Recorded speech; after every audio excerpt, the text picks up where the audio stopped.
जीवन व्यतीत करने लगे।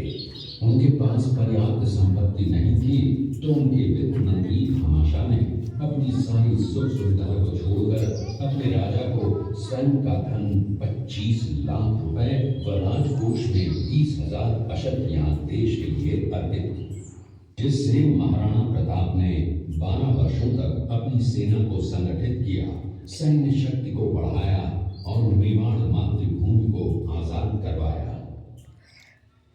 कृपया अब आप सब आगे की तरफ देखिए। ये कुंभलगढ़ किला है। इस किले का प्राचीन नाम मच्छिंद्रगढ़ है। इस किले का निर्माण महाराणा कुंभा ने करवाया था। इस किले के अंदर 9 मई 1540 ईस्वी में महाराणा प्रताप का जन्म हुआ था।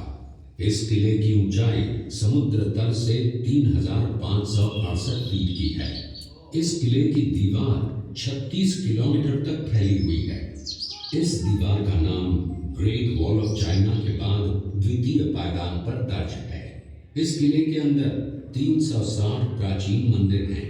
उन मंदिरों में से जग प्रसिद्ध महादेव का मंदिर सबसे प्राचीन है। कुंभलगढ़ किला यहाँ से 65 किलोमीटर की दूरी पर है। कृपया अब आप सब पीछे की तरफ देखें। मेवाड़ की प्राचीन राजधानी चित्तौड़गढ़ का है। इसी किले के अंदर महाराणा प्रताप का बचपन बीता था।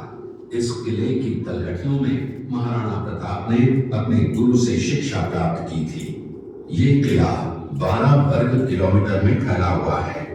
इस किले पर जब भी विदेशी आक्राताओं ने आक्रमण किया और उस आक्रमण में कोई भी राजा व सैनिक वीर गति को प्राप्त कर लेते, तो उनकी पत्नियां वीरांगनाएं अपने सतीत्व की रक्षा करने के लिए जलती हुई अग्नि में कूद प्राणों को त्याग देती थी, जिसे हम जौहर कहते हैं। चित्तौड़गढ़ में 3 मुख्य बड़े जौहर हुए थे। प्रथम जौहर 1303 ईस्वी में रानी पद्मिनी ने 16,000 स्त्रियों वीरांगनाओं के साथ जौहर किया था, सिर्फ अल्लाउद्दीन खिलजी के कारण।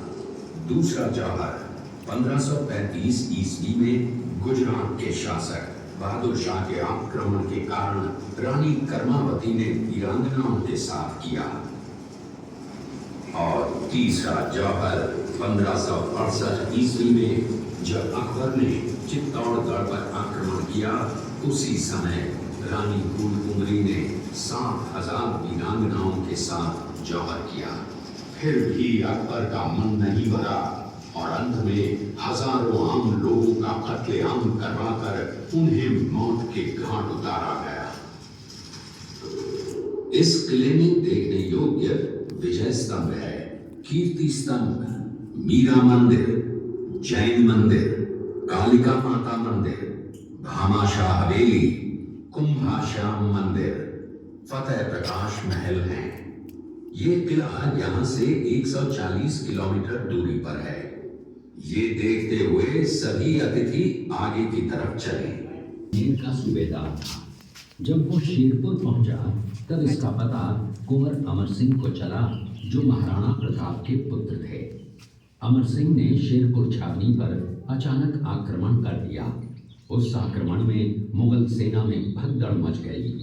मुगल सेना को अपनी छावनियों को छोड़कर भागना पड़ा। छावनियों के अंदर से लूटा हुआ माल व अब्दुल रहीम खान खाना, जिसकी बेगम आनी खान को बंदी बनाकर महाराणा प्रताप के सामने पेश किया गया।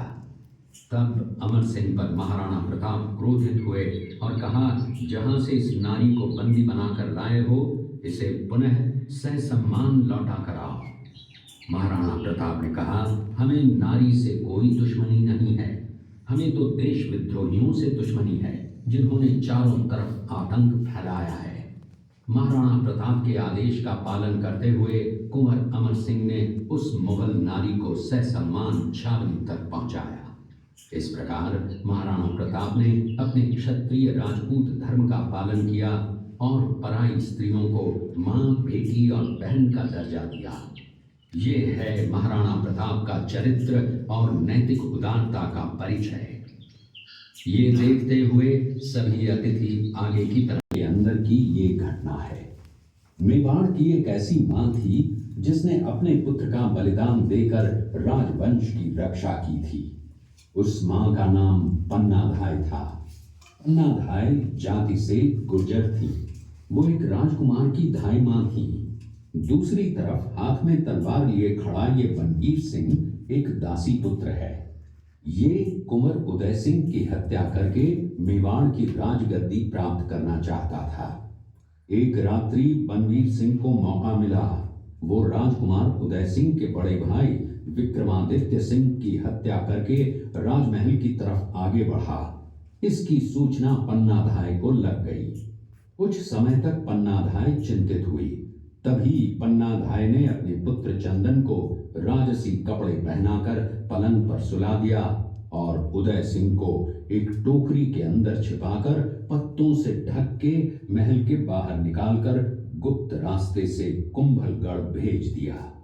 बनवीर सिंह जब तलवार लेकर राजकक्ष में आया तो उसने पन्नाधाय से कड़क आवाज में उदय सिंह के लिए पूछा तो पन्नाधाय ने चंदन की तरफ इशारा किया।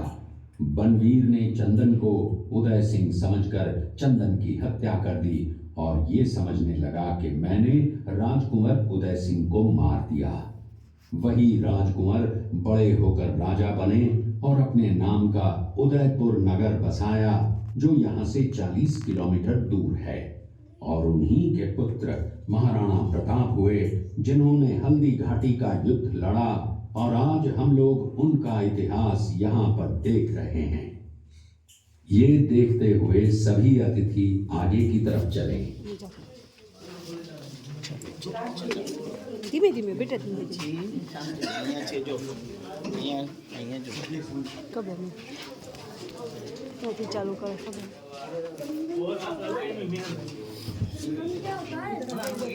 જો ટાઈમ હાલો આગળ ભાઈ